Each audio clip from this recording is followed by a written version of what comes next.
Money lady, for this lady, she has no shoes. Please make welcome our next comic, Jono!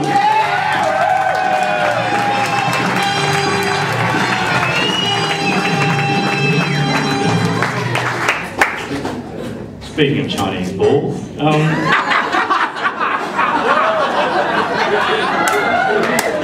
apparently some people think Asian men have smaller dicks. Now, I don't know if that's true because I haven't shagged that many Asian blokes, but I will tell you one thing, ladies. You sleep with an Asian man, you will remember us. The burning sensation from all the chili we eat takes at least a week to go away. I'm Korean, you probably gathered that from my indecipherable accent. I get people asking me all the time if I'm North or South Korean, so I'm going to give you, the secret to telling us apart. You're with a Korean person. Does he show the obvious signs of having been executed for insubordination to a totalitarian state? No? Probably a South Korean. I'm in a long-distance relationship with a girl in California at the moment. She somehow organised for me to get these here. There's no joke, I just felt like showing off. Check it out.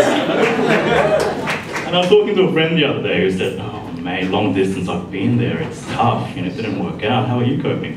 And I said, we talk almost every day, we email each other constantly. And he said, "Didn't do any of that stuff." And I thought, if you're not communicating, that's not really a long distance relationship, is it? It's just a mutual agreement with someone far away not to have any sex. I mean, by that definition, there's probably people in this room in long-distance relationships, you just don't know it. I mean, sure, you think you're going through a dry spell, but you're actually being really faithful to that goat herder in Nepal. No, the long-distance thing is not too bad, but the time difference is doing my head in. I go to top work really tired often because I'm up at LA time the night before chatting.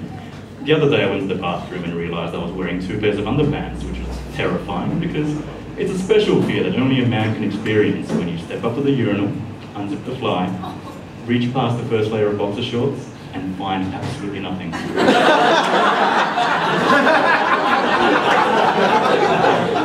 Fuck. I've misplaced my penis.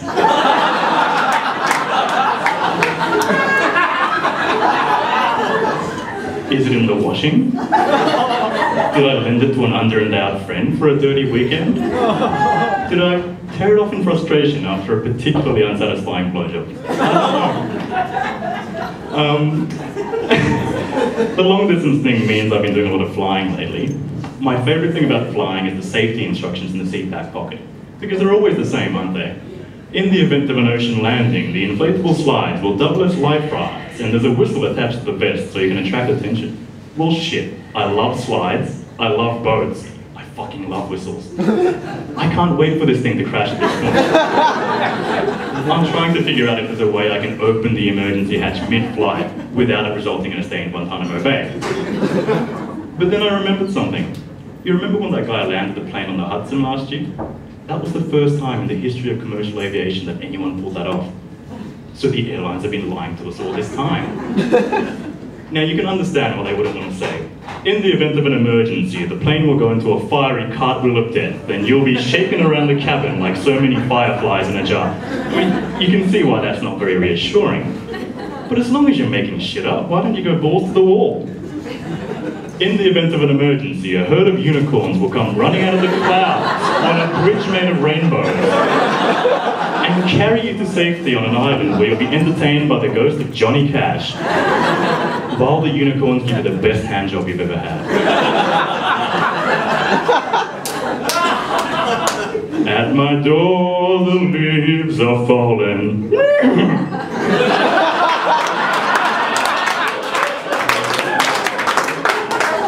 You're just going to have to suspend disbelief there, because I have no idea what a unicorn handjob would look like. I guess they would just mash their hoofs together and go for broke. Suspend disbelief, because the rest of that was so utterly plausible. Like you were sitting there, bridge made of rainbows, okay. Look, I'm not the biggest fan of Johnny Cash, but alright. Hey, wait a moment.